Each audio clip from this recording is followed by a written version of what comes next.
Olá, meu nome é Riane e estamos começando mais um Versar.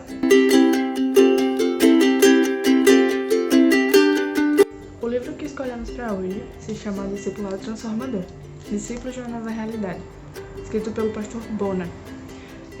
Ele foi publicado no ano passado, em 2019, pela editora Lê, Livraria Evangélica de Recife. O pastor Bona, ele é bacharel em teologia, ele é coordenador do MAP, o Ministério de Apoio a Pastores e Igrejas, e ele é pastor na Igreja Batista Oásis. O livro tem 130 páginas e é dividido em 3 tópicos. O primeiro tópico fala basicamente sobre a diferença entre os 3 tipos de ensino, o ensino formal, o ensino não formal e o ensino informal. E o segundo tópico fala sobre os elementos do discipulado de Jesus. E o terceiro tópico fala sobre o discipulado transformador na atualidade, na nossa era. Como que a gente pode fazer para aplicar o discipulado transformador? Na introdução, ele já nos mostra que em algumas igrejas, líderes e pastores não têm aplicado da maneira certa o discipulado que é ensinado por Jesus quando ele estava aqui.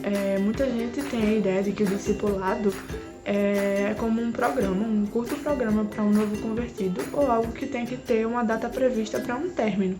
Mas não, o discipulado é um relacionamento entre o discipulando e o discipulador.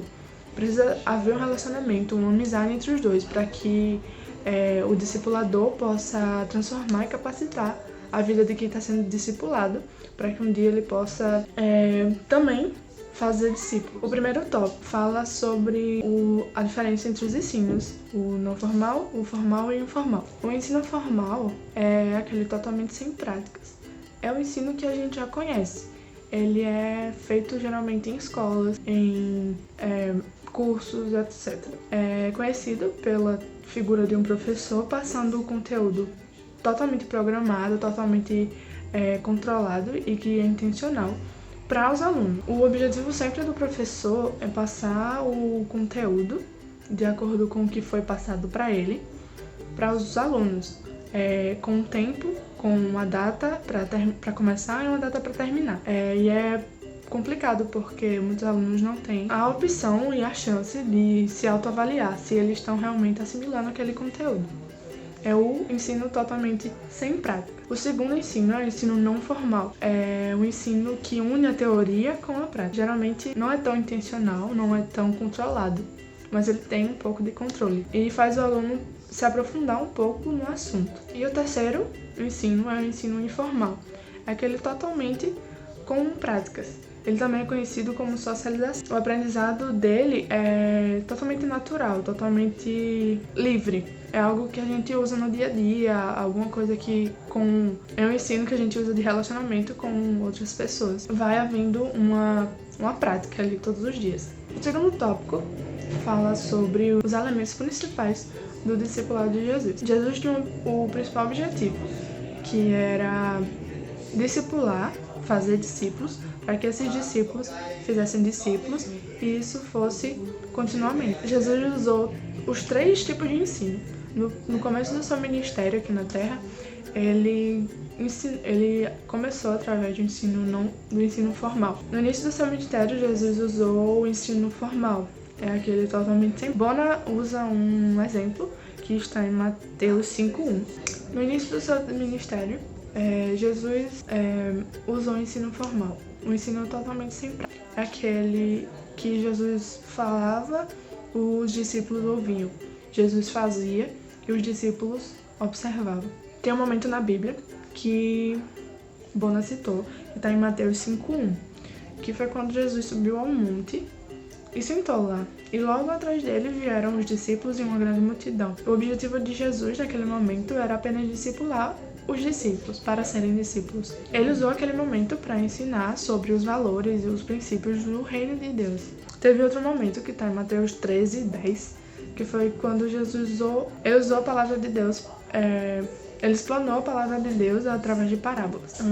O segundo ensino que ele usou durante o seu ministério foi o ensino não formal. No ensino não formal, Jesus usou esse método durante o discipulado que ele fez com seus discípulos. Ele usou tanto exemplos da Bíblia, ele usou momentos da Bíblia, tanto quanto usou momentos da vida dele para falar da palavra de Deus. Uma situação que Bona também citou foi quando Jesus estava na multidão, junto com os discípulos, e ele teve um momento do repartir do pão, da multiplicação do pão, dos pães que estavam lá, e ele usou aquele momento, tanto na prática, que foi repartir, multiplicar os pães, tanto na teoria, que ele usou para ensinar sobre os valores de Deus e a previsão dele na nossa vida. E no final do seu ministério, Jesus usou o ensino informal. Ele usava o ensino informal durante todo o seu ministério com os discípulos, porque ele tinha um relacionamento, ele tinha uma amizade com os discípulos.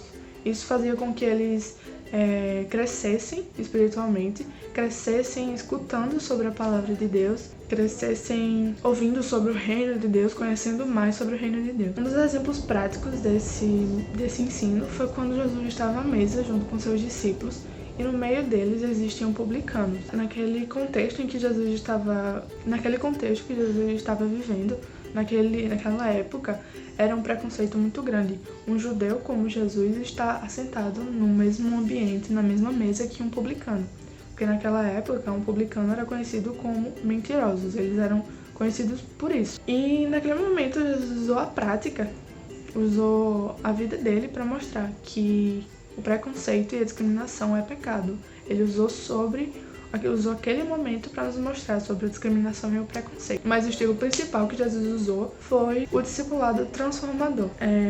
Esse discipulado, quando ele usou, ele visava mudar o caráter. Durante todo o seu ministério, Jesus usou também o discipulado transformador.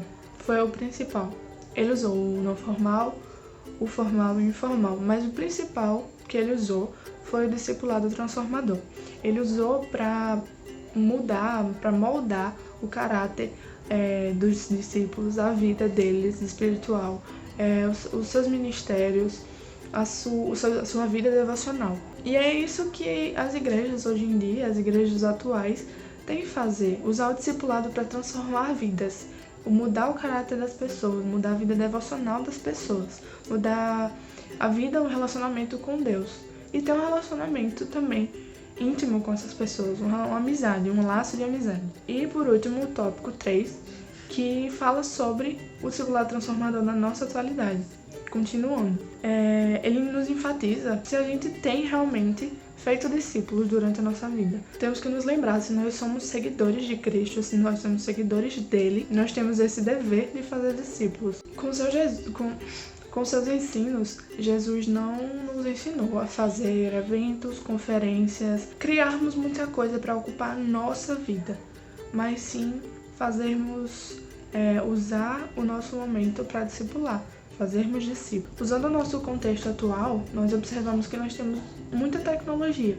Hoje em dia nós temos tecnologia de sobra e a gente pode usar isso a nosso favor. Temos que nos lembrar que o discipulado é um laço de amizade. Nós temos que fazer amizade com quem estamos discipulando. Não é algo